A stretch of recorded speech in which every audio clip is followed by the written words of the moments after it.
Hey, no long intro. I'll start. Those were simpler times, I think. I just feel like we may be going back to that, by the way. But in a way, good, because when I read things like the foundations of capitalism are shattering, I'm like, maybe we need that. Maybe we need some time where we're walking around with a donkey with pots clanging on the sides. You think that would just bring us back to reality? Yeah, because everything is amazing right now, and nobody's happy. Like, in my lifetime, the changes in the world have been incredible. When I was a kid, we had a rotary phone. We had a phone that you had to stand next to, and you had to dial it. Yes. You realize how primitive? You're making sparks in a phone, and you actually would hate people with zeros in their numbers because it was more. It was like, oh, this guy's got 2 zeros. Screw that guy. Why do I want to? Yeah. Can't relate. And then if they called and you weren't home, the phone would just ring lonely by itself. And then if you wanted money, you had to go in the bank for when it was open for like 3 hours. You had to stand in line, write yourself a check like an idiot. And then when you ran out of money, you just go, well, I can't do any more things now. Right. I can't do any more things. That's it, yeah. That was it. And even if you had a credit card, the guy would go, ugh, and he'd bring out this whole shunk, and he'd write, yes. You'd have to call the president to see if you have any money. And it's all true, kids. You had to code. call the president, yeah. It was ridiculous. Yes. Do you feel that we now, in the 21st century, we take technology for granted? Well, yeah, because now we live in an amazing, amazing world, and it's wasted on the crappiest generation of just spoiled idiots that don't care, because this is what people are like now. They got their phone, and they're like, it won't. Give it a second. It's going to space. Can you give it a second to get back from space? Is the speed of light too slow for you? Yeah. I was on an airplane, and there was internet, high-speed internet on the airplane. That's the newest thing that I know exists. And I'm sitting on the plane, and they go, open up your laptop. You can go on the internet. And it's fast, and I'm watching YouTube clips. I'm in an airplane. And then it breaks down, and they apologize. The internet's not working. The guy next to me goes, this is bull.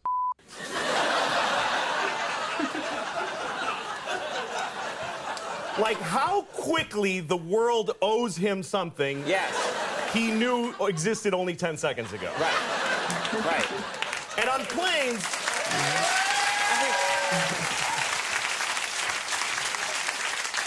flying is the worst one, because people come back from flights and they tell you their story. And it's like a horror story. They act like their flight was like a cattle car in the 40s in Germany. That's how bad they make it sound. Right. They're like, it was the worst day of my life. First of all, we didn't board for 20 minutes. Right.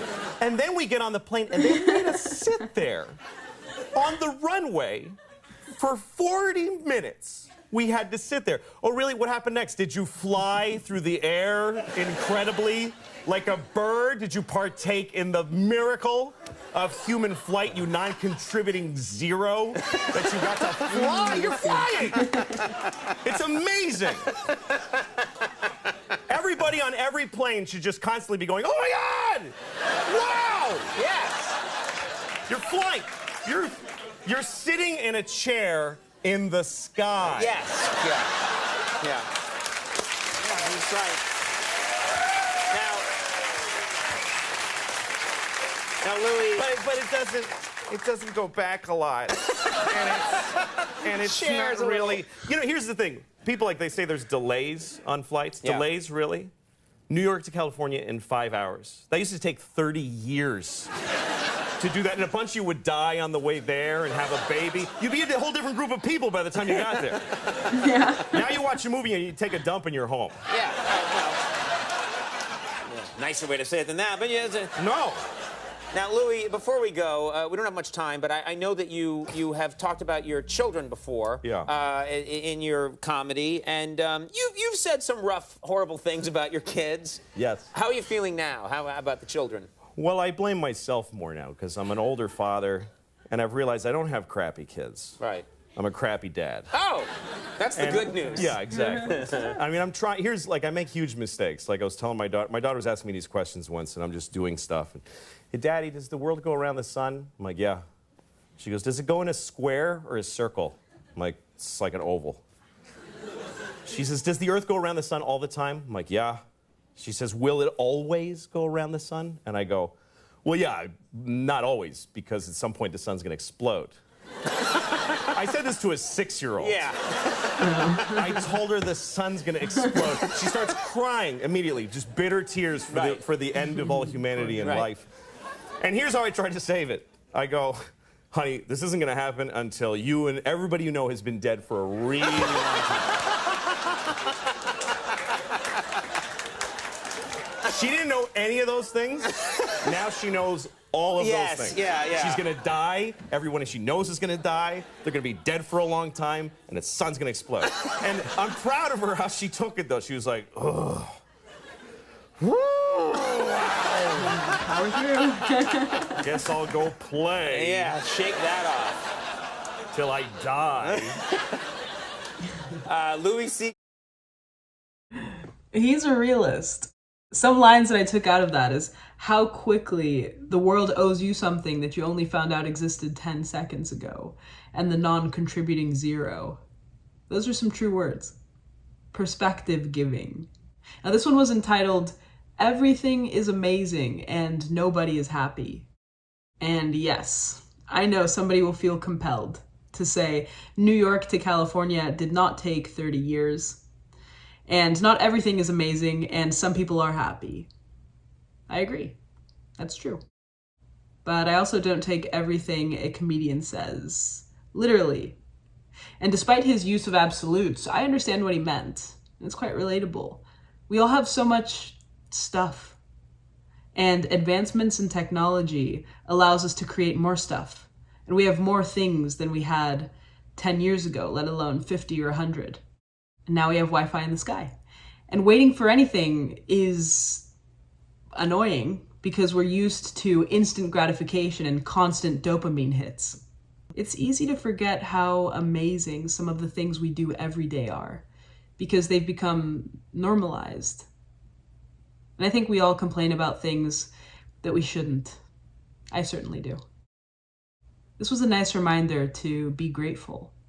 You'll have to let me know what you took out of it. Well, gratitude, and then this was recorded in 2011, and a lot of what he said still stands. Things are arguably better right now than they were in 2011. Do you think that people as a collective are getting happier? I don't know. And although it's hard to measure something as subjective as happiness, you can track sales and read studies from pharma companies and draw your own conclusions on that. That'd probably be a longer conversation, though. As for this bit, I'm not sure where the interview starts and his stand-up ends, but I appreciate that. He managed to make a philosophical argument out of a seemingly mundane conversation, and then he's a bit dark and gets existential. So yeah, I would definitely file Louis C.K. under comedians that make me think. And while he was speaking, I was thinking of Chuck Palahniuk, who wrote about addiction and reliance on stuff in his novel Fight Club. But we've spoken about that on the channel before. So for a literary recommendation today, One Flew Over the Cuckoo's Nest by Ken Kesey. It's not directly related, although it probably would make you feel grateful to not be in that circumstance. And it is also thought-provoking. It's about a man who goes into a mental facility instead of going to jail, and then he causes a disturbance in the lives of the other patients and creates an enemy out of the head nurse. It's a cult classic, I would say. And there's also a 1970s film adaptation with Jack Nicholson, if you're into films. If I can find a free audiobook, I'll link it in the bio, and if not, you'll just find the title linked. But that's all I have to say. So let me know what you think about any of this, and thanks for watching with me.